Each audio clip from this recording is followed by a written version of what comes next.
madaxweynaha Venezuela Nicolas Maduro ayaa wacd ku maray in si geesinimo leh ay uga hortagi doonaan haddii Mareykanku weerar ku soo qaado. militariga Suudan oo shaaciyay inay ka go'an tahay sidii go'doominta ay uga qaadi lahaayeen magaalada Al-Fashir ee ay hareereeyeen maleeshiyada RSF. dowladda Poland oo xabsiga dhigtay wakiilo Israa'iiliyiin ah oo hubka iibiya kuwaasi oo dacwad ay ku soo oogtay hay-ad arrimaha Falastiiniyiinta u dhaqaaqda. sheekada ugu dambaysa ee barnaamijkan idinkugu hayaana waxay ku aadan tahay dayax madoobaad la filayo habeen dambe in adduunyada uu ka dhaco.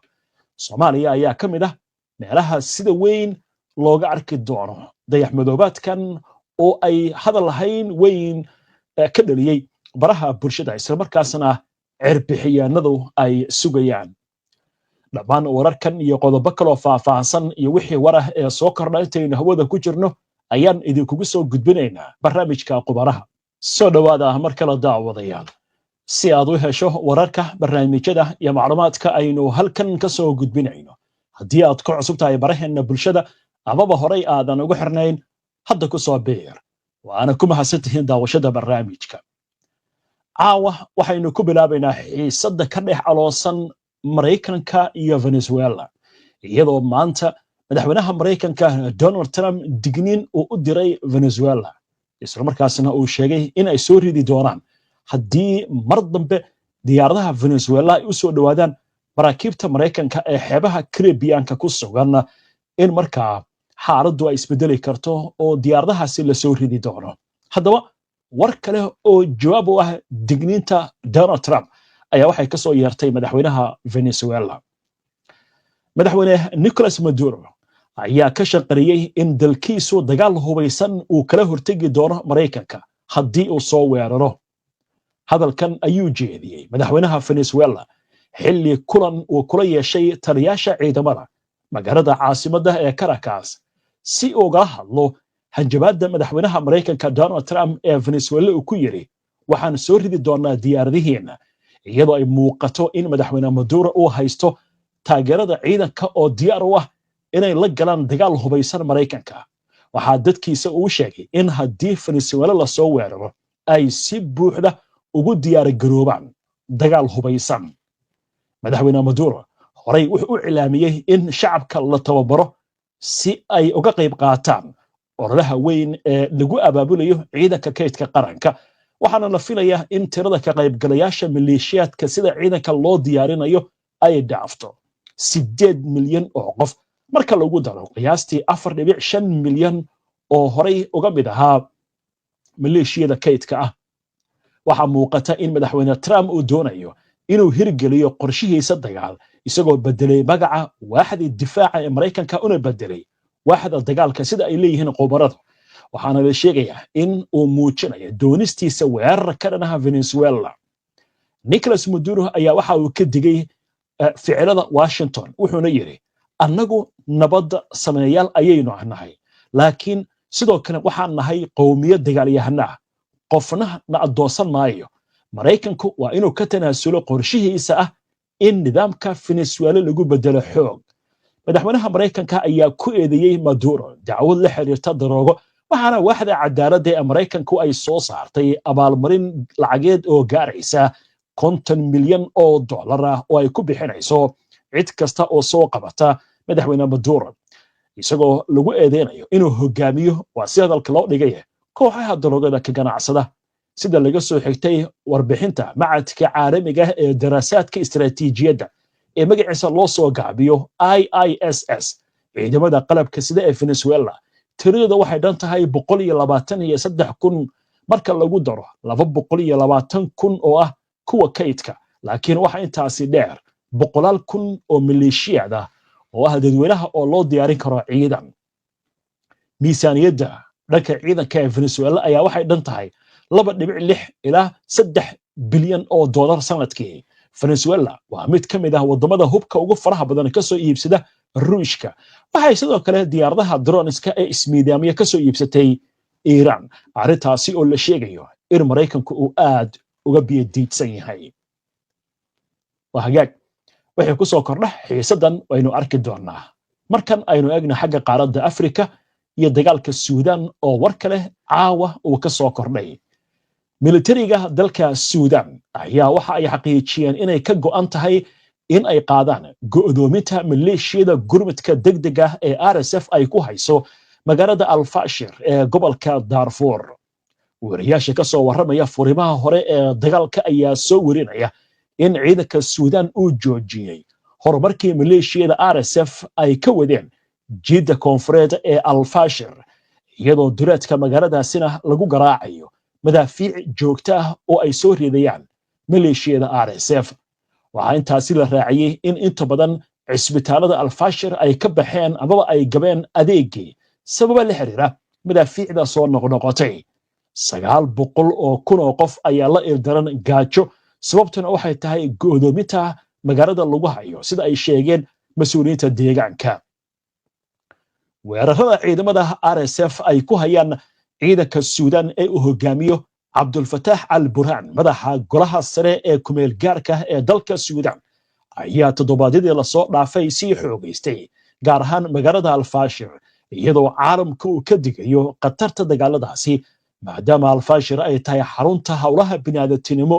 ee 5 gobol ee Darfur maleeshiyada gurmadka degdega ah ayaa tan iyo bishii May 2023 waxay go'doomin ku hayeen magaalada Al-Fashir oo ah magaalada kaliya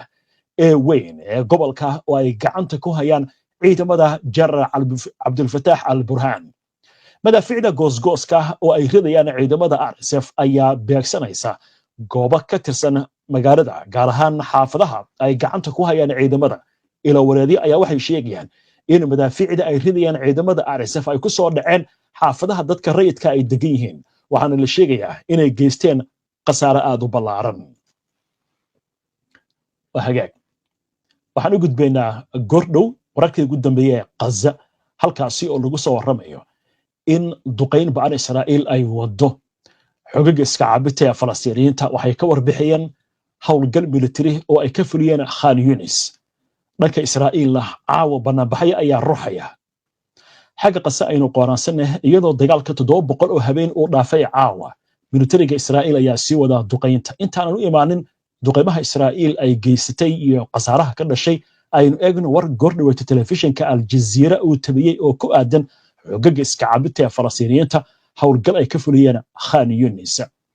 dagaalyahanada Al-Qassam ayaa waxa ay sheegeen in ay madaafiic ku garaaceen ciidan Israa'iiliyiin ah iyo gaadiidkooda oo ku sugnaa deegaano ka tirsan dhanka galbeed ee magaalada Khan Yunis waxaana ay sheegeen inay toos u beegsadeen ciidankii iyo gaadiidkii qasaarana ay gaarsiiyeen dhinaca kale Israa'iil ayaa sii wada duqeynta aan arxanka iyo kala soocan lahayn waxaana la sheegayaa in 62 qof tan iyo saaki waa bariga lagu diray duqeymahaasi iyadoo dagaalka caawa uu galay habeenkii 701 dadka Falastiiniyiinta ee dagaalka ku dhintay tan iyo 7 bishii Oktoobar 2023 imika tiradooda waxay dhan tahay 64368 qof dhaawaca ayaa wuxuu marayaa 162367 qof in ka badan 10,000 oo qof ayaa lagu soo warramayaa in la la'yahay 100,000 oo qof ayaa barakacay 382 qof oo ay ka mid yihiin 135 caruur ah ayaa waxay u geeriyoodeen gaajo haddaba iyadoo xaaladdu sidaasi ay tahay ayaa wargeyska Haaretz ka soo baxay Israa'iil gordhaweyta wuxuu daabacay in 10,000 oo Israa'iiliyiin ah mudaharaadyo ay ka dhigayaan magaalooyin badan oo ka mid ah Israa'iil waxaana ka mid ah magaalada Qudusta la haysto Tel Aviv iyo Haifa waxay dalbanayaan in la soo celiyo maxaabiista Israa'iiliyiinta telefishinka kanaal 13 ee Israa'iil laga leeyahay ayaa ka soo xigtay hooyada mid ka mid ah maxaabiista lagu haysto marayka Gaza in sarkaal uu u sheegay qatarta wiilkeeda uu wajahayo waxaana uu tilmaamay sarkaalkaas sida hooyada ay sheegayso in maadaama la kordhiyay dagaalka qatarta wiilkeeda la kulmi karana ay kordhayso dhanka dibadda markaynu eegno dowladda waddanka Spain ayaa lagu soo warramayaa in maalinta talaadada golaha wasiiradu ay ka doodi doonaan hindise ah in hubka laga mamnuuca Israa'iil loo dhoofinayo bishii July wasiirka arrimaha dibadda ee Spain Jose Manuel Albares ayaa ku baaqay in la joojiyo iibinta hubka Israa'iil sabab la xiriira xadgudubyada ay ka geysanaysa Gaza halka wasiirka arrimaha dibadda midowga Yurubna ay ka hadleen tillaabooyin suurtagal ah oo lagula xisaabtamayo Israa'iil sida hadalka loo dhigay xadgudubyada xuquuqda aadanaha ee Gaza waraysi uu siiyay Albares telefishinka Al Jazeera ayaa waxa uu ku adkaystay in xadgudubyada Israa'iil ee xuquuqda aadanaha ee Gaza aan la iska indhatiri karin isagoo xusay in midowga Yurub ay tahay inay ka shaqeeyaan sidii arrintan xal loogu heli lahaa waaye caawa barnaamijka falaqaynta waxaan idinkugu soo gudbin doonaa sheekooyin cajiib ah waxaa ka mid ah Israa'iiliintii oo ka cabsanaya dibadda inay u safraan waxaana ugu wacan cabsi ay ka qabaan xarig iyo weliba iyadoo ay kordhayso cadaadis kala saaraya dadka Israa'iiliinta xitaa hoteeladii baa laga kareen waayay waxaa kaloo dhacday in xitaa maqaayadaha dhibaato ay ka haysato marka barnaamijka waxaan idin soo deyn doonaa caawa arrimahaas ka hadlaya dagaalka Gaza barnaamijka falaqaynta Yusuf Kuseegen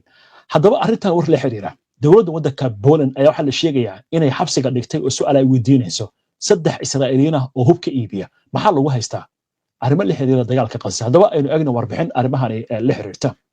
hay'adda Hinda Rajab oo hay'ad loogu magac daray gabar yar oo Falastiiniin ah oo 29kii January 2024 ciidanka Israa'iil ay ku dileen bartamaha marayka Gaza ayaa waxa hay'adaasi ay ku soo oogtay dacwad wakiiladaasi oo waddanka Poland ku sugnaa waxaana la sheegay dowladda Poland inay xirtay isla markaasna su'aal ay weydiinayso agaasimaha hay'adaasi Diyaab Abu Jahya ayaa Al Jazeera u sheegay in aysan ka aamusi doonin arrimahani maadaama hay'addu inta badan ay diiwaan geliso dambiyada ciidanka Israa'iil ay geysanayaan waxaana sheegeen in ay doonayaan in maxkamad loo horkeeno isla markaasna cid walba oo ku lug leh dambiyada ka socda marayka Gaza la xisaabtamo hay'adan waxaa loogu magacdaray gabadhaasi oo 5 jir ahayd dabcan waxaan filayaa daawadayaal badan way xasuustaan gabadhaasi barnaamij gaar ah baynu ka samaynay waa gabadhii markii gaarigoodii ehelkooda ay saarnaayeen intii la xabadeeyay ayada kaligeed ay soo hartay oo ay la hadlaysay qaybta gurmadka degdega ah oo ay leedahay rasaas baa nagu socota dadkii gaarigeena saarnaa way dhinteen hooyada iyo aabaha iyo ilmihii kale ugu dambeyntii ayada laftigeeda waxa la sheegay gabadhii in ciidanku ay dileen hay'adda baa lagu magac daray xitaa gabadhan munaasabada la qabtay maanta waxaa looga hadlay qaabkii loo dilay dowladda waddanka Holland waxayba samaysaba warro u dooda arrimaha xuquuqda aadanaha ay sameeyeen gaarigii lagu dilay gabadhaasi oo kale oo 33 xabadood ay ku dhacday ayaa waxa la sameeyay meel la dhigay kadibna dadku halkaas ay tagaan si xusuus ah loona muujiyo Hinda Rajab wixii ku dhacay inay wali wajahayaan boqolaal kun oo caruurna oo ku dhaqan marayka Gaza Israa'iil ilaa hadda kama aysan hadlin macluumaadkan la xiriira dacwadan Poland lagu soo ogay saddexdaas Israa'iiliyiinta wahagaag macluumaadkaas halkaas ayna kaga gudubno intaana barnaamijka ka bixin oo aan u gudbin sheekada ugu dambaysa aynu eegno waxa warar ee ka soo kordha barnaamijka waxaa la sheegayaa in barnaamijyadu ay yihiin kuwa aad u ballaaran kumaniyaal kun oo qof ayaa waxa la sheegay inay ka qayb qaadanayaan dhanka Gazana dad aad u fara badan ayaa Israa'iil ku amartay inay ka baxaan bartamaha marayka Gaza gaar ahaan magaalada Gaza iyadoo Israa'iil ay duqeynayso dhismayaasha dhaadheer oo la sheegayo Israa'iil ay ku eedeynayso Hamas inay isticmaalayso laakiin Hamas waxay leedahay arrintan waa gumaad iyo qorshaha barakacinta dadka reer Falastiin war hadda soo dhacay wargeyska Israa'iil Hayom ayaa waxa uu qorayaa in dhowrkii maalmood ee la soo dhaafay wada hadallo qarsoodiye ay u socdeen Hamas iyo Mareykanka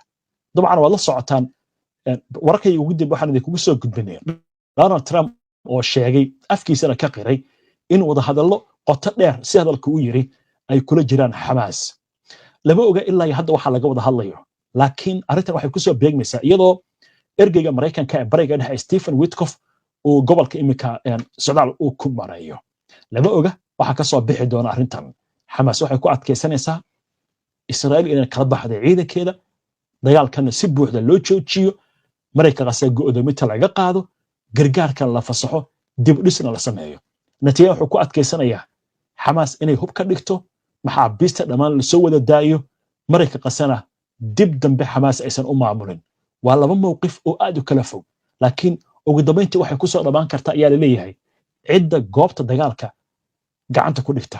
ama libita yeelata Israa'iil si kastoo ciidan ay guuleysay Mareykanka qaso qubarda waxay leeyihiin hadafkeedii kuma guuleysan waynu arki doonaa waxay ku soo kordha arrimahaasi hagaag sheekada ugu dambeysay ee barnaamijka aynu ku soo gabagabay jirnay ayaynu soo gaarnay alaab waxaynu ku soo qaadanaa sheeko ka duwan sheekooyinka barnaamijka aad ku soo daawateen waxaan idiin haynaa sheekada ku saabsan habeen dambe oo dunida laga filayo dayax madoobaad haddaba aynu eegno wararkan iyo waxa laga qoray culimada ku xeesha dheer arrimaha xidigista ayaa waxay sheegayaan in wax ay ugu yeereen dayax dhiig leh la arki doono macnaha dayax ayaa wuxuu noqon doonaa sida dhiig oo kale ama gudud dayax madoobaad xataa ma ahan dadka xiiseeya cilmiga xidigiska ayaa waxay heli doonaan fursad ay ku arki karaan baa layidhi habeenimada axadda dayaxa dhiigga ah waxaana la sheegayaa in la arki doono marka qorraxda ay dhacdo meelo badan oo caalamka ka mid ah oo Asia ay ka mid tahay Europe iyo Africa oo geeska Afrikana uu ka mid yahay ayaa laga arki doonaa dayaxa oo sidii dhiigga oo kale noqon doona waxaana la sheegayaa in casaan isku bedeli doono dayaxa culimada xidigiska ayaa waxa ay sheegayaan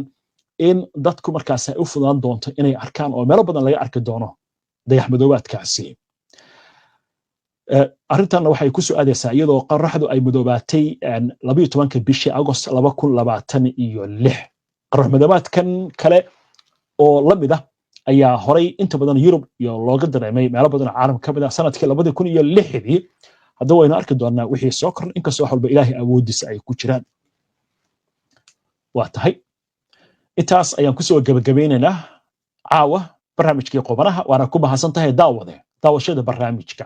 si aad ula socoto wararkan barnaamijyadan iyo macluumaadkan aynu halkan ka soo gudbino haddii aad ka cusub tahay baraheena bulshada ama horay aadan ugu xirnayn hadda ku soo biir waa inoo barnaamijka xiga insha Allah inta ka horeysa nabadgelyo